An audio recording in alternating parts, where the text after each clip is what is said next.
morning, Heckland. We're back here for day 3 of the HECC conference. It is the Friday.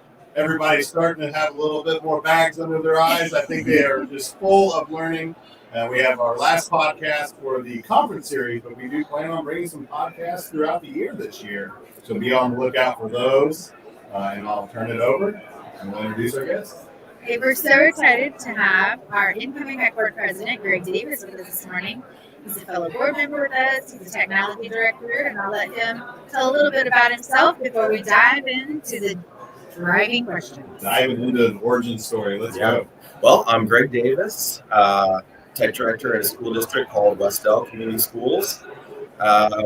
We were actually just talking, Diana and I were talking, I think this might be my 16th or 15th HECC conference, 30 years board member. It's a great conference that just keeps on getting better and better. And now that I'm involved, it's even more better than attending. We're glad you're here. Absolutely, that's a good run of tech tools that you have. So yes, I was going through it. I don't know. The website lists all the tech tools. I think dating back from 2004, and which was my first year. That's awesome. So I was going back and I remember some favorites, and I also remember some that are probably still on the shelf. We don't intentionally do that. No, we're always looking for that great next thing or a cool tool. Anxious already to see what comes out of the 25 at conference.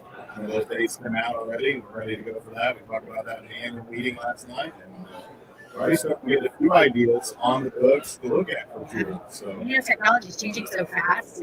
It's one of those that we never know something new and exciting may pop onto the horizon at the last minute that we got to take a look at too. And there's been several times where the first tools kind of rolling out in public are at the HECC conference. Mm-hmm. And there's been a few times that there's been some pretty stressed out board members on whether or not they were going to be at the conference or not. So that's awesome. So as was stated, Graig's our incoming president for the 25 year. And we're going to ask him, what is your vision of the future of the conference? How do you see HECC evolving? I think just growing it, with different things. This year there were several firsts. I was coming over from the hotel, walked someone over there, walked in the main entrance of the Crown Plaza, or Union Station, and there was a Mardi Gras band playing out front, 3-piece brass band, and it was something I've never seen. This year we had even a vendor give away a cruise. I think that just the continued, it's not just a conference that you go and you talk to people and you go to sessions, and it's become more and more of that. And so I love the creativity, and not only vendors, but the board. There's such a vibe. There is. A vibe here. And I was just getting ready to say, like you said, you've been to a lot of them for a lot of years. And, myself included, came to a lot of them. There's always a vibe, and it's not a rinse, wash, or repeat vibe. So every conference kind of takes on its own personality, and you can tell that when you get board members together. You come here, and I saw a friend I haven't seen in 5 years that teaches up in South Bend, and he was talking about the last conference and the vibe that we had. Right? And you start dating yourself when you're at the conference based off of the other conference, which is kind of fun. So, as in January 1st is when you assume the role, right? Yes. So, what is your role going to be as HECC president for the coming year? Well, it's primarily facilitating the meetings, making sure everything runs smoothly, gathering agendas, communicating with the committee members, appointing committee members. There's several committee members that I'll work with and appoint. And really, it's just facilitating and making sure everything runs smoothly, coordinating things. But I've learned from being on the HECC board that this is such a great group of individuals. That job isn't necessarily challenging, because everyone's excels in their profession, and we have it down, wants to be here, wants to help each other out, like-minded. We were talking about that the other day. This is a group of people that there's never a neat task somehow, because people just see the need, they feel it. And I think that people in the curtain back of it, so people can see what the HECC board does, is it's interesting just because we work together all year. Mm-hmm. How many times do we meet here? Like 6, In person, probably 6, I think. Yeah, Not all about about half. And that's the great thing too is I can pick up the phone and call about setting up the podcast. And a lot of things that just happen in the background and make it go. It's almost like HECC is alive in itself. It's not one person. It is the HECC is moving itself along. It is. And continuously evolving with fresh faces and fresh ideas, and as new board members come on, and staying relevant. It's just like you said, it's evolving. And it's keeps our members connected. It lets the board members have a pulse point on what's going on to think about things that we need to look at. I don't know about you guys, but our districts, I appreciate the support my district has because it is a commitment to be on the board, and so your district has to be on board for you to make that commitment outside of the day-to-day job. 100%. 100%. I'm lucky enough that my district lets me bring most of my team up here, and they just kind of know that if something bad tech happens, we're going to be an hour away. Yeah, we'll come running, but we're going to be an hour away. Yeah, I just talked to my boss on the phone. He called me with something. I'm reachable. Oh yeah, still here. Yeah. But speaking of kind of those type of things, what's one of the biggest challenges for tech coordinator? Oh, I think one of my biggest challenges is teaching students responsibility and digital citizenship, but also knowing that they're students, and the student that comes in that daily forgets their computer or does things that they probably shouldn't, but being lenient, knowing that they I've always been the person that I want to teach you something. Yes, I'm going to give you a hard time if you got your computer. But I know that you might have got out of bed late, you might have stayed up too late, and I'm still I'm lenient, but I'm fair. Well, hit me in the fields. You went straight to the students. I love it. I know. That's what I'm here for, right? Honestly, hey, if they weren't there, we wouldn't be here. So you gotta always keep that in mind. And even in I started out in the classroom, moved through some different things, and you can still see that impact. That you can just impact both directions. You got to be mindful that you're kids. We're here to teach them, not necessarily school. Yep, absolutely. Don't you think too? Like coming from a classroom, like it was for me, it's that impact, and like you moving up, having coordinator role. You don't have a small impact. You impact everybody in the district in that vision, and that was an important piece because the kids are everything. When our school district, we're a relatively small school district, so yes, I am the coordinator and do the administrative tasks and all this stuff that's not necessarily fun or budgeting and all that bang bills. But I also disperse the loaners. I also fix the Chromebooks. I also I do have a day-to-day interaction with the students, which I love. I don't think I'm the person that would really like to go and sit in an office or a central office, or I like to be out and about and still have a relationship with students. Yeah, I've always said if you're having a bad day, you got to get out to the building. Yes. Walk into the kindergarten room. First of all, you'll find out kindergarten teachers are pretty much saints. Oh, we have an emotion support dog this year, so I'll go and I'll hang out with the dog. We've started to get those in our district. Oh, it's fantastic. Winnie the warrior. That's awesome. That's fantastic. How do you envision HECC collaborating with other organizations inside of Indiana? We've kind of bounced this topic all over the place this week on the podcast, and how special Indiana is that we have some other organizations in Indiana, and it works in Indiana because we all do kind of collaborate. So how do you see HECC collaborating during your term? I think continued collaboration. There's been talks of working more with ICE. There's been talks of just us attending their conference, them attending our conference. I think that there's always, like you said, always room for collaboration, and I'm not sure how that's going to evolve. All right, I think it's sort of like the platform we've kind of evolved to with the CTO room. We've got an ICE room. We've got the CISC room. To lean into the partnerships, and then just that continued partnership with the DOE. Right, DOE room. The DOE room, and they're great at helping us connect with anything new that needs to happen. Yes. And having them at this conference, and like you said, going. There's been several, like Purdue Cyber Tech was I know here. I believe this was the first year they were here. good to have them on Yeah, board. yeah. They're a great group. There's always new people that collaborate in Indiana. Absolutely. Absolutely.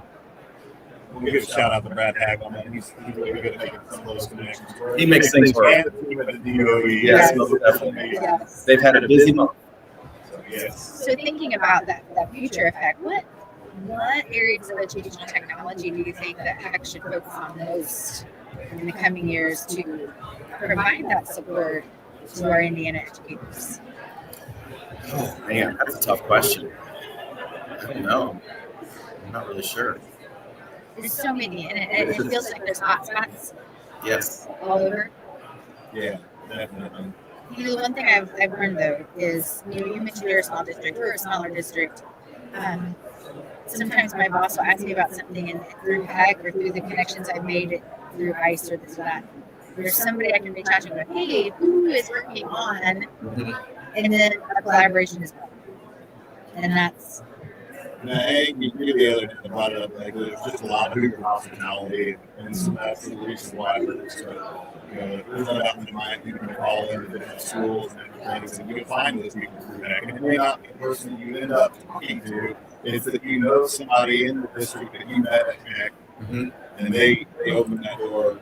Absolutely. Send emails to everybody. And it seems like every year you meet new faces and new people that connect with new people that They do. And when I first went into education, there was a little bit more, as a teacher, it was a little bit more, ooh, this is my material, I'm not going to share. And as technology made it easier to share, now it's an open policy of, here's my stuff, don't sell it, don't, but also, I will share anything I've done. I will share it if you want, and if you make it better, tell me how. And because that's how we get better, is together. Yep. So let's ask another question about you. We know that you're doing a lot of stuff at HECC. You've been around for a long time. We're talking about your school. When you're not at school or not at HECC, what is it? Well, I have 2 kids, so they keep me hopping. My daughter, she is a sophomore and she's a competitive dancer. So she has done that for honestly as long as I can remember, and it's her life. And she dances probably 30 hours a week on top of school. So all those competitions. a lot of competitions, and not a whole lot of places, but definitely regionally. So I have a son that is a 7th grader, and he's luckily enough really into golf. So I get to go golfing with him quite a bit, and go. And I know in basketball, he's he made his team this year, and he plays on an AAU team, so we get to watch him play, and just spending time with my family, spending time outdoors. We're big boaters. We go. People think we're crazy, but we go down to Kentucky, Tennessee about every weekend in the summer. Houseboat and just outdoors camp. Just spending time outside with family. That's awesome. Good. It's good. That's awesome. You said you had Wi-Fi. You said you had Wi-Fi. Yes, we do. We do. Starlink. New this year. Plug for Starlink. It is good. Maybe it'll be sponsored. Get Elon here. Get Elon. We tried for Taylor. Yeah. She had to leave. Yeah. She had another computer. There's a football game. But we leaned into the theme. Still finding the sparkles in the Oh yeah. It's all over. If you could have an superpower, like fixing Wi-Fi with a snap of fingers, automatically have people change their password one. What would it be? That's a good question. Oh man. And there's so many. There's so many to choose from. I would say, not necessarily teleporting, but like Chromebook retrieval. That retrieval of, hey, can I have it? Well, where is it? I don't know. Or it's on a bus, or it's I left it. I left it. Yes, I want to be I want it to appear right here so I can hand it to them. And because I've got some creative excuses where it'd be nice to just snap my fingers and it would be back. Or device. It works for iPad too. That is good. It is a chore for everyone. It doesn't matter your size. So keeping the inventory of those Chromebooks, they're always moving. It's always fluid. And the chargers. Oh The yeah. elusive Oh chargers. man, chargers. I don't know where. There has to be a black market for chargers or I think it's a like pile somewhere. like the dryer. Like I know I put 17 socks in the dryer, but 15 come out, and it's not. I didn't lose some matched. But can we all agree that USB-C is amazing? USB-C Now is that I amazing. can use the same charger on most machines. USB-C is amazing. It's been good. Go ahead and buy as many chargers. There's times it's Nope. not to be good to this many chargers. Right. So, in fact, we're going to go another route. We spent some time here in Indianapolis. What is your favorite meal for you to go to? That's another tough one. There are so many good restaurants. Yeah. Oh man, I'm a sucker for Harry Nicky's in St. Elmo's. That shrimp cocktail gets me every time. I was actually brought some friends down last weekend, and I think we had 4 shrimp cocktails. Just because just keep them coming. Right. But a good steak dinner and good shrimp cocktail. That's probably my favorite. So I messed up with my own kids. They think Harry is these comes with the Indianapolis airport. There's one there. Yeah. So now we fly out of the other terminal. And I don't tell them that we can go to that. You go Southwest. That's right. Yep. There you go. So those sliders are good. Mm-hmm. They're even more expensive at the airport. They are well worth the memories. Yes. How about a rapid fire question? You down for that? Sounds good. Quick round here. Your favorite HECC session? I think one that's led by a peer. So someone that's just showing what they've done or what they've figured out, or just that collaboration you talked about. Just a peer-led session that kind of just evolves into however it evolves. In some of those sessions, is Or the come and goes. you really find the connections that matter after the call. Yes. Be like, I'll circle back and talk to you about that. Yeah. Exchanging contact information and say, hey, get in touch, or let's meet for a coffee, or, Right. hey, I didn't know you were doing this. Yeah. It's just that. You get a really lot of that in those come and go sessions. Oh, yeah. You never really, when you moderate one, you never quite know what direction you're going to go. You know you're going to go in a direction. Yep. Yeah. Yep. Now it's so easy just to say, oh, let's talk. Let's jump on a meet. Let's chat. Yeah. Great. Preferred conference tech tool. Oh, like I said earlier, I was going back through, and I would say probably the iPod Classic. That was cutting edge. That was new and digital music. That was probably one of my favorites. They're kind of coming back retro style. They are. They're going up in value. I heard Apple's bringing back the button possibly. That's, I don't know. Yeah, maybe the click wheel's coming back too. you got the Razor phone coming back. Yeah. Full circle. Yep. Talk about has Nexi nuts. So it's just retro all the way around. Yep. What about favorite sport? Man. Favorite sport? Probably golf. I do like good baseball though. Baseball game. Too bad my Yankees lost, but Yeah. Next season. Yeah, next season. Always next season. I'm a Red fan. So. Yeah. Favorite? I'm going to go with that one. Favorite beverage of choice? What's your go-to?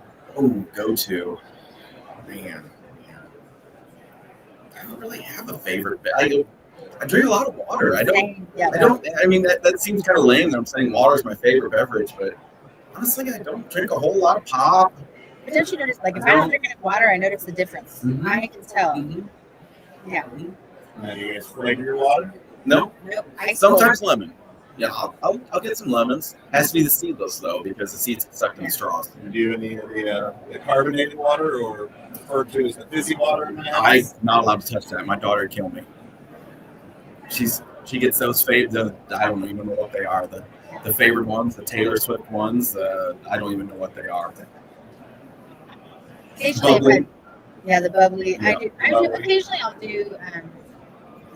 Walmart has the Clear American, the cherry limeade, because we used to love good Sonic cherry limeade. Oh yeah. So that's my cheap, not sugary. I just love a good ice cold. And cold for Yeah. Good cold water. Yep.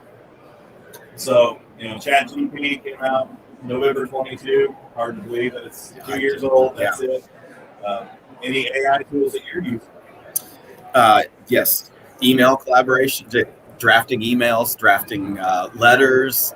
It was funny. I wrote my little spiel I did for the. It's actually for the candidate blast that went out on the listserv, and definitely used AI to enhance that a little bit. I don't have Apple Intelligence yet, but those long, wordy emails that I get from our curriculum director, sorry, Jason, if you're watching, I'm definitely going to use that for those. That'll summarize that pretty quickly. So I'm pretty excited to get that. As somebody who can be wordy, I appreciate, help me make this succinct, because I know that you guys going to read it if it's too long. Yeah. Honestly, too, I just thought about the Amazon reviews, product reviews, where if you go on, it gives you I've noticed that it gives you a summary of all the product reviews. Yes. It's like some people like it, some people say it's too small, or some people say it breaks easily. Right. It's not going anywhere. It seems like that one does a really good job of reading the legitimate reviews. Yes. You can get the reviews like, I'm not sure this person's ever bought this product. Yes. But it does a really good job summarizing. Yeah.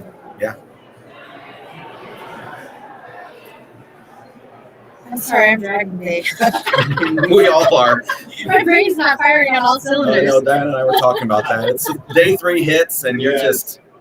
It's bittersweet. It is. But It's a different kind of mileage. Like, you walk around a lot in the office, you walk around the building. So here, it's a different kind of mileage. You get some steps in. Yep. Yeah. So what would be one of your proudest moments as a tech board member? I hate to say this again too, but my proudest moments of a tech coordinator is when you have that's one student or those couple students that help you, and they don't necessarily like running cables or fixing Chromebooks, but they help you and they show an interest, and then you turn around and you see them at the HECC conference, and now they have a technician role, or they're excelling in the field, or they're a tech teacher even, or you get those, and you get them every now and then, not so often, but you get those kids that then go on and you're like, what, I made a difference. That's awesome. Yeah. Absolutely. Make a difference every day, whether we realize it or not. Oh, yeah. We'll kind of try to wrap up here with maybe just one more question. We kind of want to put you on the spot with this one. Okay. What is some of the key pieces of advice that past presidents have already whispered in your ear as they're going out? Anything you can share with us? Man. Seth has been a huge, I've run things by Seth. He is just a wealth of knowledge. So I continue to hopefully leverage his expertise, even, as immediate past president. I hope, and I know he will be there, a phone call away or an email away.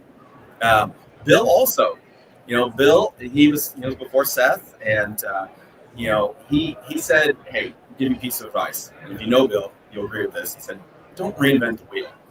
He said, all the information and the timelines and things that need to be done, that's all out there. Just look at it, tweak it, and go. He's like, you don't need to create everything yourself. He said, it's been done in the past, so it just works. So just having those two immediately before me, they're gonna be a huge asset, I know. Which is funny out of him, because he made one of the bigger changes of getting rid Yes. of the box lunches. Yes, that's a big platform. I don't know. I don't have a People platform. never know So how many hours we spent contemplating. Oh, man. We should or Yes. should not. Yes. It's a big change. I think everybody's in agreement. it's unanimous. Change, yeah. It's a great change. Well, the morning's going to go fast. The conference wraps up at 12:30. We do the prizes. Some good prizes. Yes, some Good really good prizes. prizes. I know. I'd like to sneak my name in a few. Yeah. Hey, next year I can. Yeah. So, Yeah. So Greg, thanks for taking time this morning to talk with thank us. you. And I hope you have the best year next year as president. It's been great working with you. And Thanks. it's been fun It's been fun. being part of the podcast this year. So thanks for the opportunity. Thanks for doing on this. the other side of the table next I'd year. be happy to. Come back and be on the podcast as an attendee. I'd That love would be a that. good spot to have Bill. So we are so grateful for everybody that's come to HECC 2024. I can't wait to see you guys in 2025. Absolutely. Have a great day.